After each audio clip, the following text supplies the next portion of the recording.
Libro 2. Mungmukchu Kanda. Sobre el comportamiento del buscador de la verdad. Historia de Sukadeva y Janaka.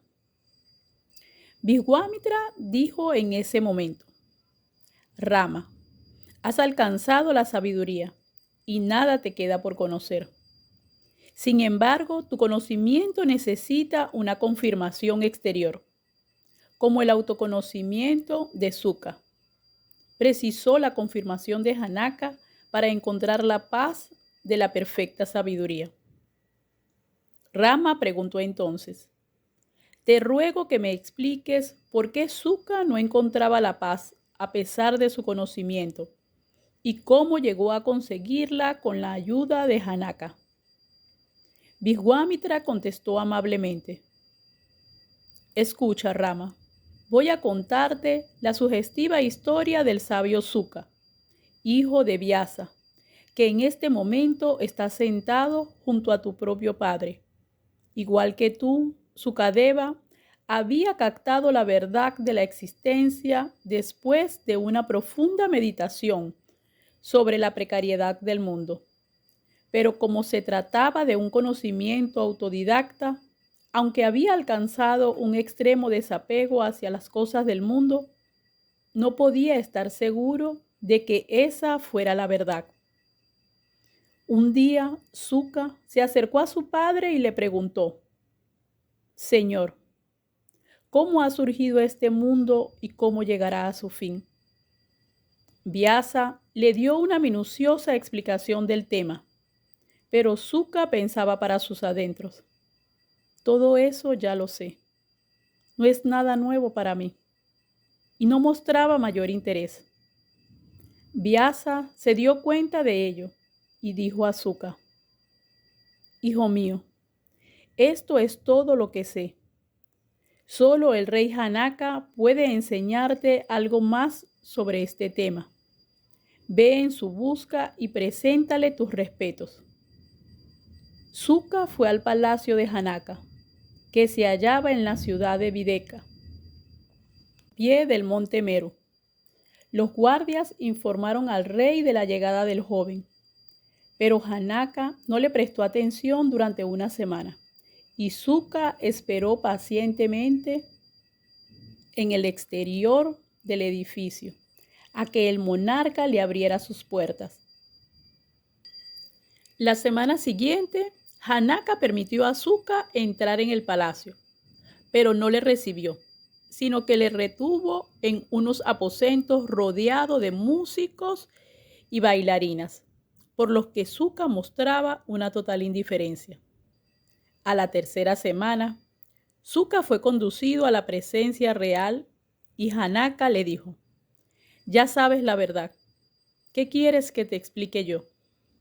Suka repitió la pregunta que había hecho a su padre y el rey Janaka le expresó la verdad con algunas frases tan luminosas y elocuentes que liberaron a Suka de todas sus dudas. Finalmente le dijo: yo soy discípulo de Vyasa y tú eres su hijo, pero eres un héroe más grande que nosotros dos, por tu espontáneo desapego hacia los placeres sensibles. Su autoconocimiento fue confirmado en este modo, y desde aquel momento Suka alcanzó la paz suprema y permaneció en Nirvikalpa Samadhi. Tú, Rama, igual que Suka, has conseguido el más elevado desapego y el conocimiento supremo. El síntoma más seguro de un hombre sabio es que no se deja atraer por los placeres del mundo, porque ha disuelto sus tendencias latentes. Mientras esas tendencias se mantienen firmes, la esclavitud persiste. Cuando se debilitan, se produce la liberación. El sabio verdaderamente liberado no está atado a los placeres sensibles, pero esto no lo consigue por adquirir renombre o otros incentivos similares que serían nuevos vásanas. Por tanto, ruego al sabio Vasista que instruya a Rama y le confirme en su sabiduría, lo que sin duda será también una gran ayuda para todos nosotros. Esa enseñanza te proporcionará la suprema sabiduría y será para nosotros la mejor de las escrituras, puesto que será impartida por un sabio iluminado a un estudiante cualificado y desapasionado. Vasista dijo respetuosamente: con mucho gusto accederé a tu ruego. Transmitiré a Rama la sabiduría que me enseñó el divino creador Brahma, nacido del loto. La creación del mundo. Rama dijo: Reverendo Señor, ante todos te suplico que me expliques por qué Vyasa todavía está entre nosotros, mientras que su hijo Suka ya ha conseguido la emancipación final que conocemos por moksha o nirvana. Vasista respondió de este modo: innumerables mundos han sido creados y destruidos desde el origen de los tiempos. En este mismo momento, el número de universos existentes es inconcebible. Todo eso puede ser inmediatamente comprendido por el propio corazón, porque los mundos creados solo son deseos que brotan en el corazón como castillos en el aire.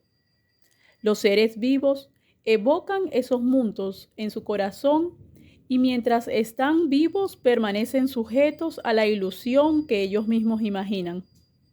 Cuando mueren, evocan otro mundo que reproduce un cierto modo su experiencia anterior, de forma que unos mundos van surgiendo de otros. Como las capas de las plantas van naciendo unas sobre otras. Ni el mundo material ni esta forma de creación son verdaderamente reales.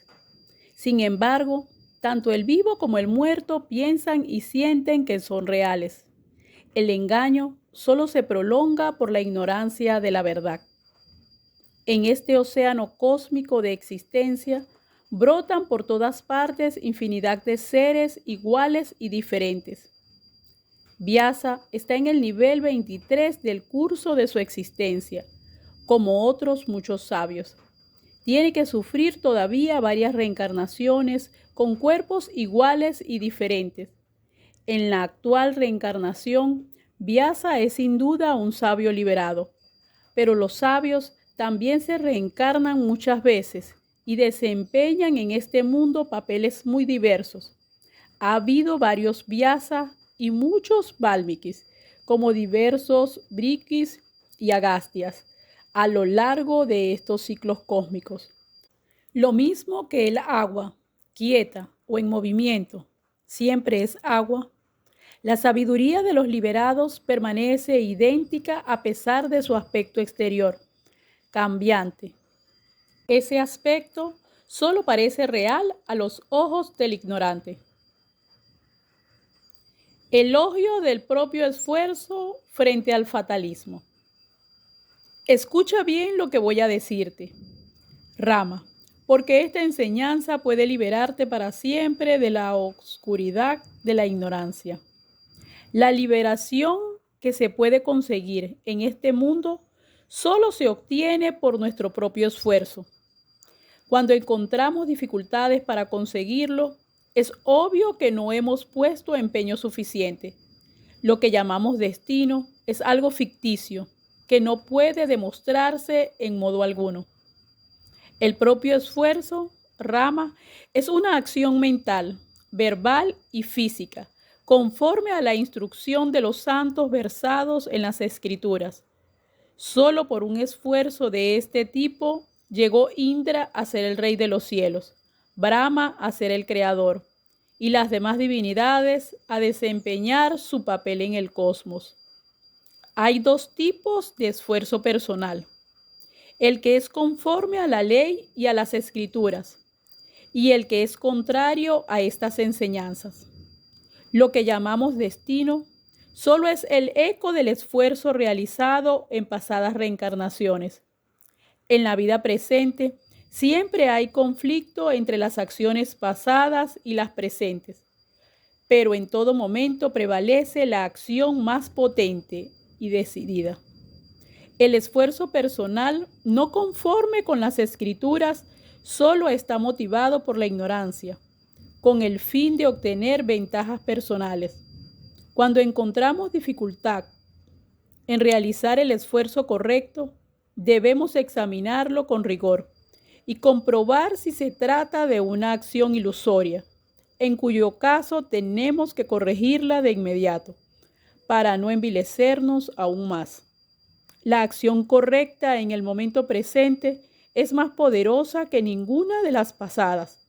Por consiguiente, debemos recurrir al propio esfuerzo, con una decisión inquebrantable, y vencer nuestro supuesto destino, haciendo rechinar los dientes si es preciso. Un hombre perezoso es peor que un asno. Nunca debemos rendirnos a la pereza, sino perseguir tenazmente la liberación, dándonos cuenta de que la vida se escapa en un momento. No debemos disfrutar con los placeres sensibles que son como heridas infectadas y mal cicatrizadas. El que cree que el destino le obliga a hacer esto o lo otro es un necio que pronto será abandonado por la diosa Fortuna. Si persigues la sabiduría con un esfuerzo intenso y prolongado, comprobarás que ese esfuerzo te conduce directamente hacia la realización de la verdad. Si en el mundo no fluyera esa perversa fuente de dolor que llamamos pereza, ¿dónde encontraríamos pobres e ignorantes? A causa de la pereza, la gente vive una vida tan miserable y desgraciada como la de los animales. Valmiki interrumpió en aquel momento las palabras de Vasista para decir: ya es hora de las oraciones vespertinas y debemos levantar la sesión por este día. Todos los sabios y nobles que escuchaban las esclarecidas advertencias de Vasista se retiraron a descansar. Al día siguiente, Vasista continuó su discurso en estos términos: el fruto es proporcional a la intensidad del esfuerzo que cada uno ha realizado. Ese es el sentido del esfuerzo personal o fuerza de voluntad, que los ignorantes conocen como destino. Lo que unos llaman destino y otros poder divino no es más que el resultado de nuestras acciones. Pero debes tener en cuenta que el esfuerzo presente es mucho más poderoso que el pasado. Los que se conforman con los frutos de las acciones pasadas, creyéndolas irremediables, son unos insensatos que no conocen la verdadera fuerza de la voluntad personal. Si ves que tu esfuerzo queda frustrado por ese destino que otros llaman poder divino o providencia, debes entender que dicho esfuerzo no ha sido suficientemente enérgico o prolongado. El hombre débil y necio, cuando se enfrenta a alguien más fuerte y sucumbe ante él, suele atribuirlo a la providencia. También puede ocurrir que se consigan metas importantes sin un esfuerzo aparente. Por ejemplo, hay reinos en los que si el rey muere sin nombrar un heredero, siguiendo antiguas tradiciones, se elige a un mendigo como sucesor del monarca. Pero esto no es mera casualidad ni una providencia divina, sino el fruto de esfuerzo de ese mendigo en vidas pasadas. A veces ocurre que los esfuerzos de un agricultor son abortados por una tormenta de granizo. Es evidente que el poder de la tormenta es mucho mayor que el del campesino, y éste debe realizar luego un esfuerzo mucho mayor para compensar las pérdidas, pero no debe lamentarse por esa contrariedad. Si esos lamentos tuvieran algún sentido, todo el día estaríamos llorando nuestras muertes inexorables. El hombre inteligente sabe perfectamente lo que puede conseguir con su esfuerzo y lo que no puede conseguir a pesar de todo. Por tanto, es una necedad atribuir todo eso a un agente exterior y creer que Dios nos envía tales fortunas o tales desgracias, o en suma, que hay un agente externo que determina nuestro futuro. Debemos evitar el trato con personas tan frívolas e ignorantes. Debemos concentrarnos en el propio esfuerzo que conduce a la verdad, sin preocuparnos del éxito o del fracaso, sabiendo que ese esfuerzo es el verdadero nombre de lo que llamamos poder divino o providencia. Los fatalistas solo nos parecen ridículos.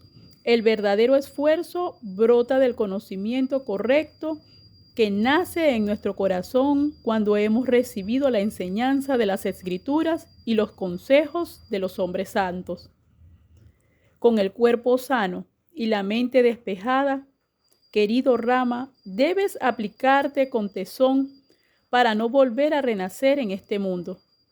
Ese esfuerzo tiene una raíz triple y da 3 clases de frutos: el despertar interior de la inteligencia, la decisión de la mente y la acción física que se deriva de ella de forma irrevocable. El esfuerzo correcto se basa en estas 3 cosas: el conocimiento de las Escrituras, la enseñanza del Maestro y la voluntad personal. El destino o la providencia divina no tienen nada que ver con esto. El que busca la liberación debe orientar la mente en la dirección correcta, con un esfuerzo intenso y prolongado. Esta es la esencia de la Escritura. Los hombres santos insisten en que hay que recorrer con tenaz esfuerzo el sendero que conduce al bien. Y el buscador experto sabe que el fruto de sus acciones se medirá por la intensidad de sus esfuerzos, sin que ningún destino o divinidad pueda mediar en ese asunto. El único responsable de lo que un hombre consigue en esta vida es su propia voluntad. Aunque cuando está sumido en la desgracia, oiga decir a la gente que lo que le ocurre es por culpa del destino. Cuando uno va de viaje y siente hambre, sacia su apetito tomando alimentos, y no por medio de un destino o un Dios a los que nadie ha visto. Todos tenemos la experiencia de que las buenas acciones conducen a un buen resultado y las malas tienen un mal fin. Por consiguiente, desde la más temprana edad, debemos esforzarnos en la verdadera salvación por un estudio inteligente y profundo de las Escrituras, por la compañía de los sabios y ante todo por nuestro propio esfuerzo. El destino o gracia divina solo es una convención que tomamos como verdadera porque se nos ha repetido constantemente. Si ese Dios o destino fueran los verdaderos responsables de lo que ocurre en el mundo, ¿qué sentido tendrían las acciones, incluso las cotidianas, de bañarse, hablar o moverse? ¿Y qué sería preciso aprender o de qué valdría todo ello? En este mundo todo está en movimiento, excepto los cadáveres, y cada acción produce un resultado inevitable. Nadie ha visto jamás al destino o a la providencia divina. Para su propia tranquilidad, la gente cree que el destino le ha impulsado a hacer esto o aquello, pero no es cierto. Si un astrólogo predice que un joven va a ser un gran estudiante, ¿consigue ese joven ser un buen estudiante sin estudiar? Por supuesto que no. Entonces, ¿cómo debemos entender los favores divinos? Sabio Wiswamitra, aquí presente, se transformó en un sabio brahámico por su propio esfuerzo. Y todos nosotros hemos alcanzado el autoconocimiento por nuestra voluntad. Por tanto, olvida todos los fatalismos y aplícate en un incansable y porfiado esfuerzo personal. No muy satisfecho con esta explicación, Rama inquirió: Señor, tú eres sin duda el mejor conocedor de la verdad. Te ruego que me aclares qué es lo que la gente llama Dios o destino. ¿La naturaleza de Dios o el destino? Vasista respondió al momento: lo que la gente llama destino o poder divino solo es el fruto de nuestro propio esfuerzo. También se habla en general de destino o Daivan para explicar el fruto natural de todos los actos. La gente considera también un acto del destino el hecho de que el tallo crezca de la semilla. Pero yo creo que ese destino no es más que la consecuencia inevitable de nuestros actos. En la mente humana hay innumerables vásanas o tendencias latentes que dan lugar a palabras, pensamientos y acciones de forma irrevocable. El karma o acción tiene resultados inevitables y en ese sentido se puede hablar de fatal destino. Pero nuestras acciones siempre están en nuestras manos y por tanto sus fatales consecuencias dependen de nosotros mismos. Ese es el curso natural de la acción. La acción no es otra cosa que el resultado de las tendencias latentes que configuran la mente humana, pues el hombre no es distinto de su mente. No podemos determinar claramente si conceptos como mente, tendencias latentes, acción o destino son reales o irreales. Y los hombres sabios solo las emplean simbólicamente como figuras del discurso, es decir, utilizan estas palabras sin contenido sustancial alguno. Rama preguntó en esta ocasión: Señor, si las tendencias latentes que proceden de pasados nacimientos me obligan a actuar en el presente, ¿dónde está mi libertad de elegir? Vasista respondió con dulzura: Hay dos tipos de tendencias latentes procedentes de vidas pasadas, las puras y las impuras. Las puras solo conducen hacia la liberación, mientras que las impuras causan trastornos y problemas sin cuento. Pero tú eres conciencia y no materia inerte, y por ello eres libre de elegir las tendencias puras y despreciar las impuras. Las tendencias impuras deben ser abandonadas y gradualmente la mente se alejará de ellas, poco a poco para evitar sus nefastas consecuencias. Estimulando las buenas tendencias por su repetición constante, conseguimos fortalecerlas y debilitar a las impuras al no practicarlas. De este modo quedamos absorbidos por las tendencias puras y las buenas acciones. Pero cuando hayas superado las tendencias impuras, debes prescindir también de las puras. Solo entonces experimentarás la suprema verdad, con la inteligencia que emana de estas últimas. El orden cósmico que la gente considera el destino, o Daivan, garantiza que cada causa va inevitablemente seguida de un efecto correspondiente. Todo esto se fundamenta en la omnisciencia de Brahman. Ahora, con los sentidos controlados por tu propio esfuerzo y la mente fija en este pensamiento, escucha bien lo que voy a decirte. Estas narraciones me fueron reveladas por el Creador Brahma hace mucho tiempo y tratan de la suprema liberación. Si las escuchas con atención en compañía de los sabios aquí reunidos, podrás realizar el Ser Supremo, que está más allá del dolor y de la muerte. La aparición del conocimiento. La omnipresente sabiduría del Ser cósmico brilla eternamente como conocimiento y vacío. Cuando en este Ser cósmico surge una vibración, nace el Señor Vishnu, como una ola en la superficie del océano agitado por el viento. Del corazón del loto de Vishnu nace Brahma, el Creador, que comienza a formar las múltiples variedades de seres animados e inanimados que pueblan la tierra. El monte Meru, en su centro, los puntos cardinales, sus pétalos y las estrellas, sus estambres y sus pistilos. Y este universo comienza a ser el que era antes de la disolución cósmica.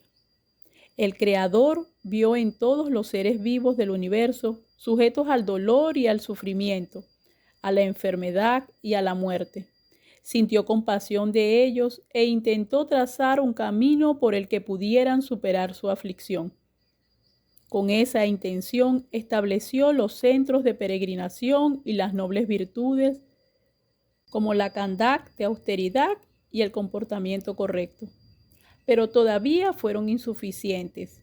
Todo eso proporcionaba a la gente una liberación transitoria, pero no les alejaba definitivamente del dolor y de la muerte. Reflexionando acerca de ello, el creador Brahma se puso entre los seres vivos para ayudarles a encontrar su camino. Cubierto con una piel de antílope, pasé mucho tiempo hablando con él, como un ganso con una cigüeña. Luego me estrechó junto a él y descorrió el velo de la ignorancia de mi corazón. En ese mismo instante, olvidé mi identidad y mi naturaleza individual, como si fuera un demente. Hundido en aquel estado de confusión, me sentía incapaz de hacer nada y permanecía en la más apática incertidumbre. Entonces supliqué a mi padre, Brahma, que me mostrara la salida de aquella miserable condición. En respuesta a mi petición, mi padre descorrió el velo de la ignorancia que él mismo había colocado sobre mi corazón y me dijo: Hijo mío, te oculté este conocimiento y ahora te lo descubro, para que puedas experimentar su gloria, porque solo de ese modo comprenderás la angustia de los ignorantes y podrás ayudarlos. Vine a este mundo dotado de ese conocimiento y cumpliré esta misión hasta el fin de los kalpas. En cada época, el Creador envía varios sabios que me acompañan en la iluminación espiritual de los hombres y para asegurar que los deberes y los derechos de todos los seres, Brahma crea reyes que gobiernan con justicia y sabiduría las diversas regiones en la tierra. Los reyes, sin embargo, pronto se corrompen por el poder. Entran en guerra unos con otros por conflicto de intereses y se arrepienten más tarde de lo que han hecho. Para superar su ignorancia, los sabios suelen recordarles la enseñanza espiritual. Antiguamente los reyes aceptaban de buen grado esta enseñanza, que llevaba el nombre de Raja Vidya o conocimiento regio. El desapego que ha brotado en tu corazón, Rama, a causa de la discriminación, es muy superior al desapego normal nacido de circunstancias causales o de una gran conmoción moral. Tu desapego solo puede deberse a la gracia de Dios, que provoca la madurez de la discriminación en el mismo momento en que el desapego anida en el corazón. Mientras esta suprema sabiduría no se manifiesta en el corazón, la persona gira sin parar en la rueda de nacimientos y muertes. Te ruego que escuches la exposición de esta doctrina con la mente concentrada y atenta.